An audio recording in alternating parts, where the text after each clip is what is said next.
کبھی قرضوں میں انشاءاللہ نہیں ڈوبیں گے۔ بہت سارے لوگوں کے تھے کہ مجھ سے قرضوں میں ڈوبے ہوئے ہیں، قرض 100 میں یا ہزاروں میں یا لاکھوں میں یا کروڑوں میں۔ رمضان المبارک میں یہ ایک چھوٹا سا نمک والا عمل ضرور کر لیجیے گا، انشاءاللہ اسی ماہ مبارک اللہ تعالیٰ آپ کو نجات عطا فرما دے گا۔ السلام علیکم ورحمۃ اللہ، میں ہوں مفتی بلال احمد قادری۔ رمضان المبارک نمک کے اس عمل سے دنوں میں کروڑ پتی ہو جائے، اور خاص طور پر اگر خدا نخواستہ آپ کے اوپر قرض ہے تو اللہ تعالیٰ قرضوں سے آپ کو نجات بھی ضرور عطا فرما دے گا۔ بہت سارے لوگوں کے تھے کہ مجھ سے قرضوں میں ڈوبے ہوئے ہیں، قرضوں سے نجات کی کوئی صورتحال نہیں پیدا ہو رہی، کوئی آسان عمل بتائیں تو رمضان المبارک میں یہ ایک چھوٹا سا نمک والا عمل ضرور کر لیجیے گا، انشاءاللہ اسی ماہ مبارک آپ کو ایسی برکتیں رحمتیں ہوں، قرض 100 میں یا ہزاروں میں یا لاکھوں میں یا کروڑوں میں اللہ تعالیٰ آپ کو نجات عطا فرما دے۔ ویڈیو کو لائک کیجیے گا، چینل پہ نئے ہیں چینل کو سبسکرائب نہیں کیا وہ ضرور کیجیے گا، ساتھ لگے بیل آئیکن کے بٹن کو دبائیے گا تاکہ آنے والی تمام لیٹسٹ ویڈیوز آپ کو بر وقت مل سکیں۔ چلتے ہیں اپنے وظیفے کی طرف جو میں نے آپ کے سامنے شیئر کرنا ہے۔ بھی نمک لے لیں، عام سا شاپ سے دکان سے آپ کو نمک مل جاتا ہے، اور آپ نے اس نمک کو ایک شیشے والے جار میں رکھنا، تھوڑا سا جتنا بھی چاہیے، 1 چمچ ہو، آدھی چمچ ہو،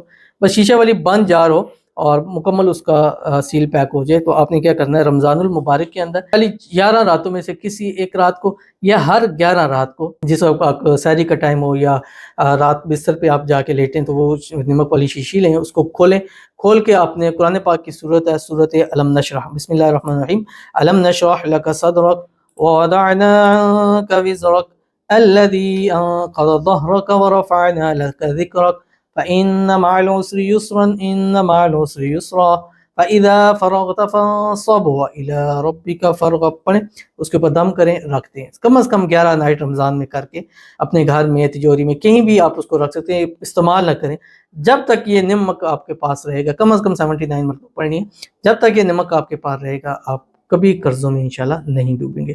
تو ضرور عمل کیجیے گا، فائدہ ہوگا۔ ملتے ہیں انشاءاللہ پھر کسی نیکسٹ ویڈیو کے اندر، تب تک کے لیے اللہ حافظ۔